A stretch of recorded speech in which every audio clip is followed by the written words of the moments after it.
Donc, nous avons maintenant avec nous Darren Hitchens, qui est américain. Donc, on fera l'interview d'abord en français et après en anglais. So, euh, tu veux que en français, ça se prononce Darren? Darren? Darren. Darren. Darren, bienvenue au programme franco-américain. Merci bien. Ça m'a fait plaisir de te rencontrer et de discuter pendant au moins 45 minutes avec toi à l'hôtel Rex, ou bien 1 heure même. Ouais. Et donc, il fallait qu'on continue ici, n'est-ce pas? Pourquoi pas? Donc, je te connais, étant donné que je t'ai parlé pendant 1 heure, je te connais assez bien. Et je te connais pas du tout non plus. Je sais que tu as étudié, voyons, que je vais me rappeler, dans les mathématiques et un peu l'informatique. Ah oui, les deux, à la fois. Les deux. Et maintenant, tu as fini tes études, n'est-ce pas? Il y a 2 ans et demi. 2 ans et demi. Est-ce que tu as fait quelque chose depuis que tu as fini tes études?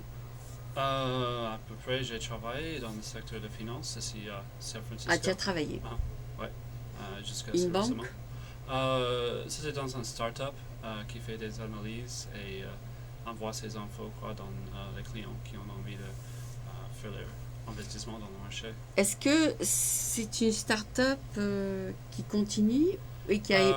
Oui, ça continue quoi. Peut-être lentement, mais ça continue. Ça continue. Ouais, mais Okay. maintenant je suis en train de chercher pour la prochaine chose. D'accord. Mais ouais. la start-up, elle est toujours vivante? Ouais.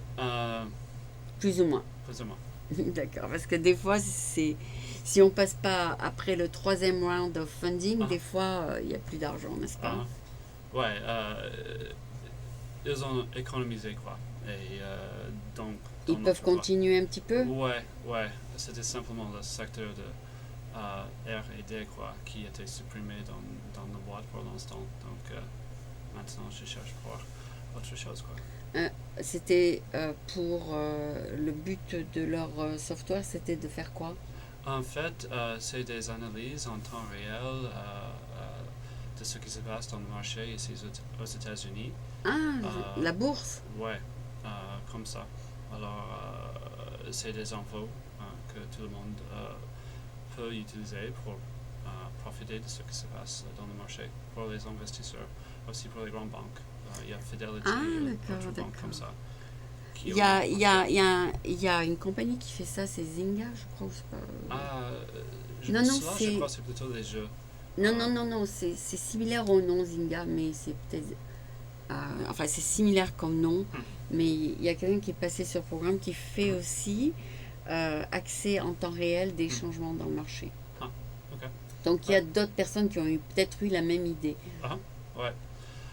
C'était vraiment une technologie disruptive, quoi.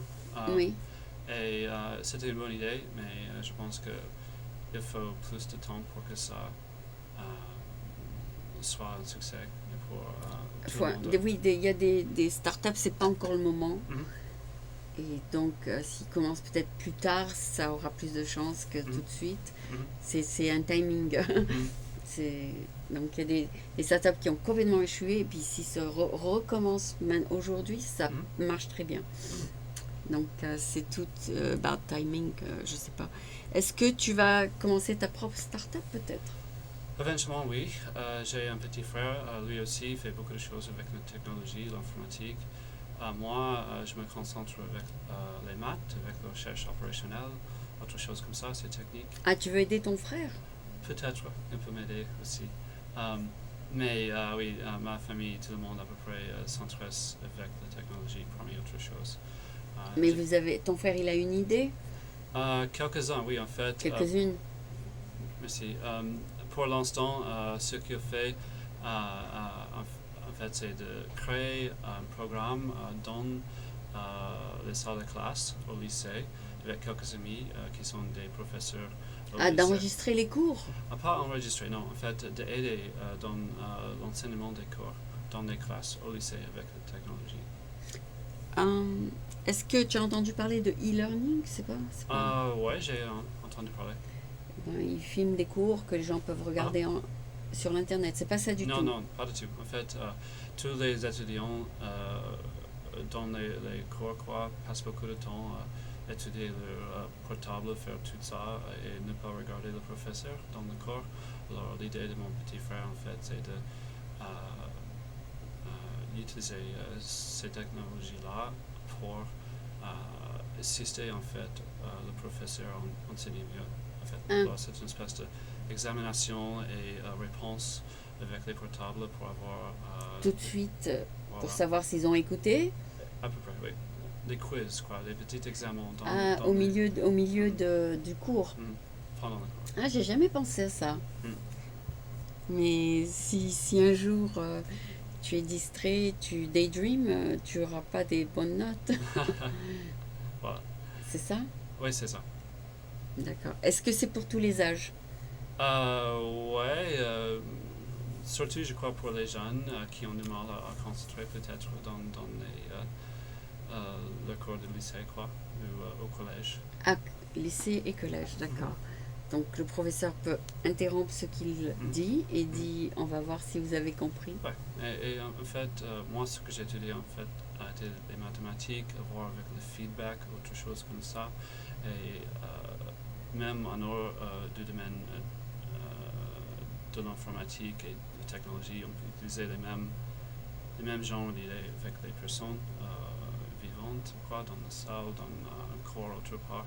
Et avoir ce feedback-là pour les jeunes aussi, c'est bien intéressant pour qu'ils puissent s'améliorer. Est-ce que ton frère a demandé au professeur si ça les intéresse? Oui, vu qu'il a quelques amis qui sont des professeurs au lycée, il a commencé avec eux et maintenant il est en train de parler avec tout le monde dans les lycées. Mais les étudiants, ils n'aiment pas ça, qu'on les contrôle trop. Sujet de ça est intéressant, mais il me semble que même si ça pourrait se passer ainsi, en fait, c'était aussi une espèce de pouvoir donné à eux de gérer le petit programme dans leur cours. Et en fait, au lieu de faire la révolte contre ça. Oui. Non, mais l'étudiant, peut-être qu'il dit, bon, je ne vais pas écouter pendant le cours et je vais étudier quand j'arrive à la maison. D'accord, mais au moins, pour à peu près tout le monde qui a la technologie avec un portable. Peut écouter tout de suite? Oui, l'idée c'est de faire des examens et avoir une réponse directe. D'accord. Et donc c'est une app, c'est ça? Il faut avoir un iPhone? N'importe quel. Tu peux avoir une tablette? Ça marche avec la tablette? N'importe quel. Ça va être une espèce de site web diversifié dans... oui, le prof, il peut écrire la question? Avec une base de données et beaucoup de stats, quoi, sur chaque étudiant. Tu as déjà testé alors? Pas moi, mais c'est pas mon idée. C'est ton frère? Ouais. D'accord. Alors, c'est ça qu'il fait. Ce que je fais, en fait... Et tu veux l'aider un peu? Éventuellement, ouais. Oui. Je suis en train de chercher pour, en fait, quelque chose à voir avec le machine learning, l'apprentissage par machine, optimiser des connaissances, des formes, etc. Pattern recognition, inference statistique, autre chose. C'est ça que tu voudrais faire? Oui, c'est ça, en fait, que j'ai fait pendant mon PhD, mon doctorat à l'université. Alors, c'est quoi? Tu peux expliquer? Ouais, ça commence à être difficile en français, mais je pourrais essayer. Tu veux faire en anglais? Vas-y, en anglais. Je peux... Ok. Eh bien, en anglais. So I did a PhD at Boston University with a professor who is very strong in the world within the realm of optimization. And what optimization? Optimization, which is to say mathematics used for making things more efficient. Okay. Practical, more... for instance, classical problem, airlines are going to try to send a bunch of planes with a bunch of people across the country. Okay. And they want to succeed in doing that with the least cost to them possible. Okay. And not losing all their customers in the process. So that's one way, prices on menus, transportation routes for buses, satellite trajectories, whatever. So you can use these kinds of technologies, mathematics for many different applications. Mm-hmm. So what I did was studied both optimization and machine learning in graduate school. and that can be applied to many different. Machine learning. What machine? Machine learning means using this is when the machines take over the world. Machine learning is using a computer in order to do semi-intelligent-like things, such as the Google search machine, that can tell you what it was that you meant to, search for. So you can work for Google? Yeah, I could if I wanted to. Many different things like that. Anything to do with prediction, Netflix, Pandora, many different you can companies. Predict the behavior of the customer? Yeah, all that to do with prediction, estimation, what might happen in the future.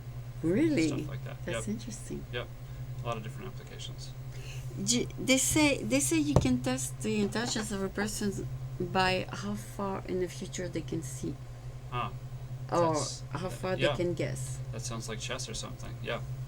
Yes. Oh yeah, it's a little bit like chess. Yes, but in other area of life. If you can see something far, then you have a insight knowledge of the matter. Yeah. Sounds good. I completely believe that. Yeah. So did you, when you were in college, second guess what the professor was going to talk about? Which professor? Like if you go to his class, you knew like 10 minutes before what he was going to talk about?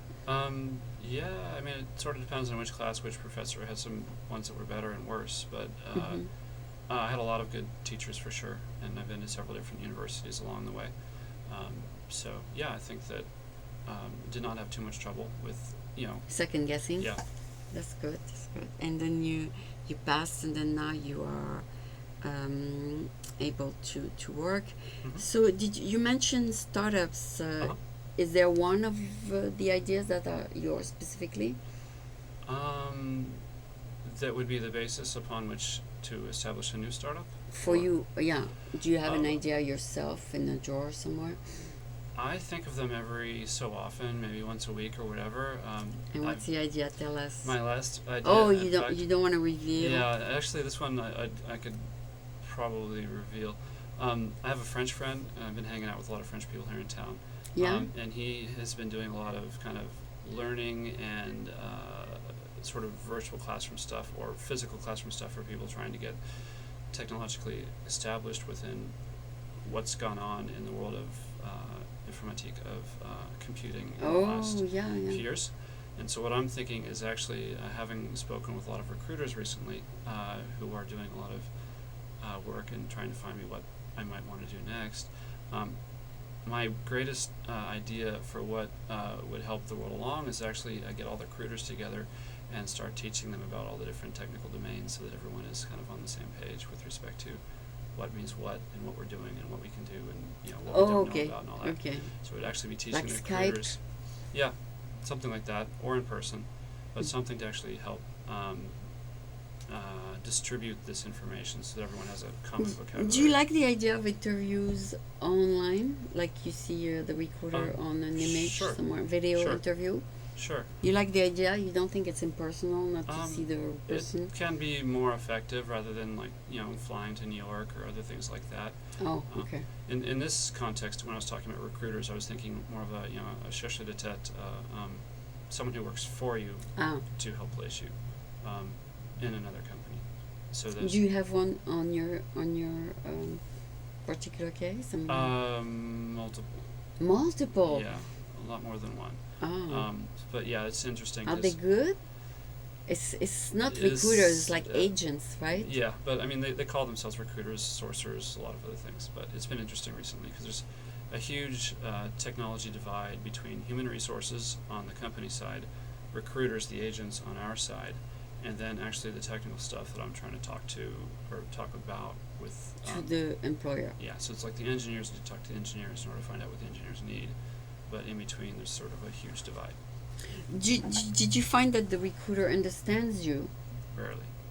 Barely. Yeah. So how can he represent you perfectly? That's tough. Yeah, I'm sure like that in many different domains, but so he cannot really talk about you if he doesn't know what he's talking about. It's guesswork. Yeah. It is guesswork for him? Sure. For him or her, yeah. everybody. You try to educate them a little bit? A little bit, yeah. Okay. It's always like, oh, I can't believe it. How am I ever gonna like find exactly what I'm looking for when When they don't understand what you do. Yeah. But it's kind so of like you can talk directly to companies yourself. I can. It's just a lot harder, and sometimes it's a lot. To go through them. Or even find them in the first place. So, Yep. So that's been the primary function of these agents or whatever, is to help identify opportunities. Like in Singapore or somewhere else. Yeah, I mean, ideally domestically. I have some family in the area, so it's nice to stay local. But yeah, it could be anywhere. Yeah, because sometimes you gotta be willing to travel. Sure. Yeah. Compromise. So it's very interesting what you do. So I think most people wonders is that when you finish school, how can you remember? Because they say you forget 80% of what you learn. Did you forget 80% of what you learned? Probably, yes. I'm sure that, but it's all kind of situationally dependent, context dependent. You gotta practice. Lately it's been French actually. I've been listening to a lot of French and stuff, so I'm probably like better at French than I was even when I with did mathematics. French. Yeah, and it's like one thing or another. In my last job was a lot of programming. So the math was Do you suffering. practice a little bit during the day? I'm learning to practice a little bit during the day. It's probably good for my own. So that when you get a job, you don't have to really be totally lost. Sure. My interests are very cyclical, so I tend to shift between multiple different competing interests. Oh, okay. Yeah. So the what's good is that you have the basic logic in your mind. Sure. Sure. But the little languages and stuff, you can catch up on them. Sure. Yeah. Is that the idea? Yeah, some things I think are like riding a bike, some things less so. But typically, you got to get into hours. it. Yeah, that's very much how I am. It's kind of a get back into it maybe a little bit, so that sure. you say, oh yeah, I recognize this. Sure. Yeah, I'm thinking of myself in the context of you kept your notebooks and stuff. Yeah. Okay. Yeah. Well, it's kind of interesting to talk to someone who's a mathematician, and especially that we just interviewed someone who's more into the art and the creativity. How do you two can become friends? I mean, he's more into creative and... I very much appreciate, I would say, what all is live music and art and culture and all that, and that was a major reason for me that I wanted to go and spend some time in France and enjoyed that experience.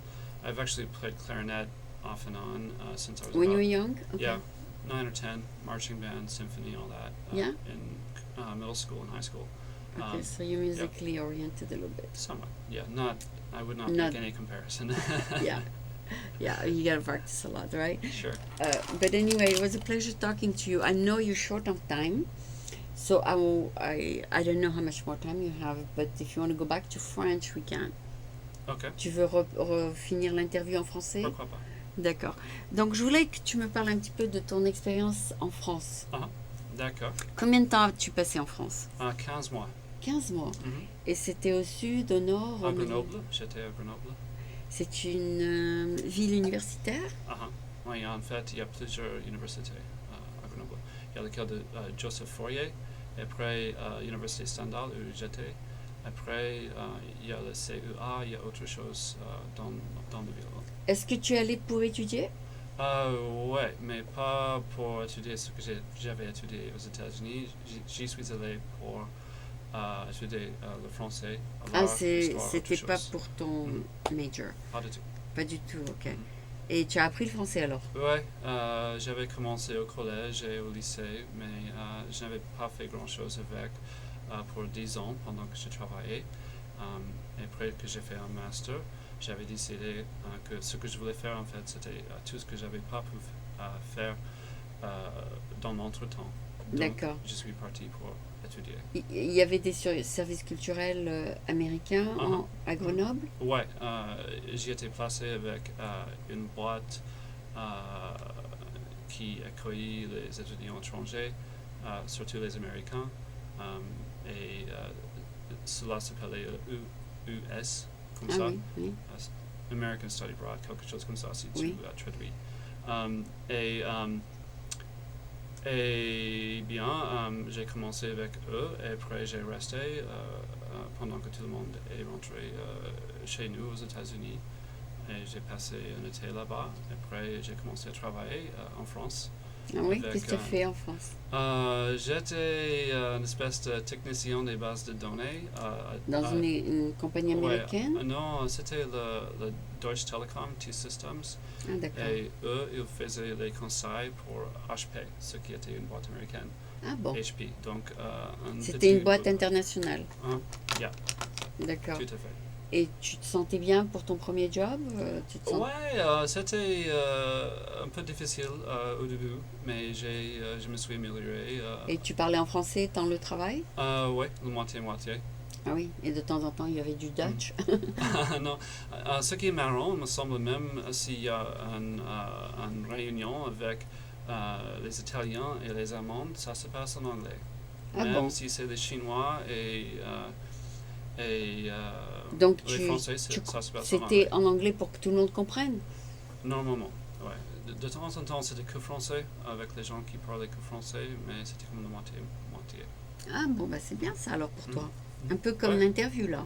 Voilà. Ouais, D'accord, donc tu t'es pas trop perdu, et voilà. quand tu t'es perdu, on te donnait un peu d'anglais, et puis on te retournait au français, voilà, Ouais, éventuellement comme ça. voilà. J'avais pas en fait des grands problèmes. Ce qui est marrant, c'est le plus technologique, les conversations, le plus facile. Parce que c'était des langues internationales? Parce que tout le monde dans le monde a adopté les termes américains, anglais quoi, anglophones pour parler de la technologie. Ah d'accord, d'accord. Donc c'était des mots américains transposés dans le langage français. Mhm. Par exemple, Genre pointers, les affiches. pointer, quoi. c'est la même chose dans toutes les langues. Ouais, il me semble maintenant. Sinon, database, base de données. Beaucoup de vocabulaire en fait. Les gens utilisent le mot américain. Très, très rarement. Ah ben, c'est bien pour toi. Ouais. D'accord. Écoute, du point de vue donc relationnel, comment as-tu trouvé les Français en France? C'était ta première expérience en France? Ouais, pour plusieurs mois, j'avais beaucoup de mal à me faire connaître, quoi, dans les cercles francophones au début. Tu allais dans les cafés? Un peu, ouais.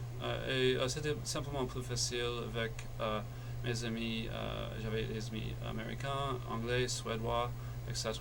Quelques-uns qui étaient des bons. Oui. Pendant que je ne parlais pas très bien le français, c'était plus Tu facile. sortais avec eux? Ouais, pour plusieurs mois. Après, le premier semestre avait terminé, donc pour le deuxième, j'ai commencé à sortir beaucoup plus. Avec des Français? Oui, avec mes collègues francophones. Oui. Et après... le troisième semestre, c'était bien. Oui, voilà. Le troisième, c'était à peu près que avec les Français. Des Français? Mm-hmm. Ah d'accord. Tu penses retourner alors? Peut-être. J'ai la famille ici dans la région, 2 frères et ma mère. Autre famille au Colorado aussi. Mais vu que j'adore la France, je suis très francophile. Et j'adore voyager en général. Ça m'intéresse éventuellement de y retourner. Tu as dit que tu écoutes des livres en français. Ouais. Par exemple, quel genre de livre que tu aimes? N'importe lequel, surtout les fictions, les trucs à voir avec peut-être les fictions historiques, autre chose. J'ai trouvé quelques-uns qui sont gratuits en ligne. Oui. LibriVox.fr. Oui. Et tu as choisi un livre? Oui, pour l'instant, en fait, c'est Le Comte de Monte Cristo, ce que j'avais lu en anglais, mais cette fois... En français? Tu vas l'écouter en français? Cette fois, je l'écoute en français. C'est facile ou c'est trop difficile? Moyen difficile. J'écoute peut-être 2 fois par chapitre, mais j'arrive à comprendre bien. Ah oui? C'est bien, félicitations. C'est bien. J'ai fait du progrès. D'accord, écoute, là tu as pratiqué un petit peu aussi. D'accord, je vais te laisser partir parce que je sais que tu as une interview à 4h30. Et je te remercie beaucoup d'être venu. Avec quoi? Un plaisir. Et puis j'espère te revoir à nouveau. Et on Pourquoi ira pas? écouter à nouveau Albert à l'Hôtel Rex. Il va jouer une fois par mois. Voilà. Et on ira l'écouter. Ça sera agréable d'écouter des nouvelles chansons de son album. Donc merci beaucoup et puis à très bientôt, j'espère. D'accord, très bien. Merci.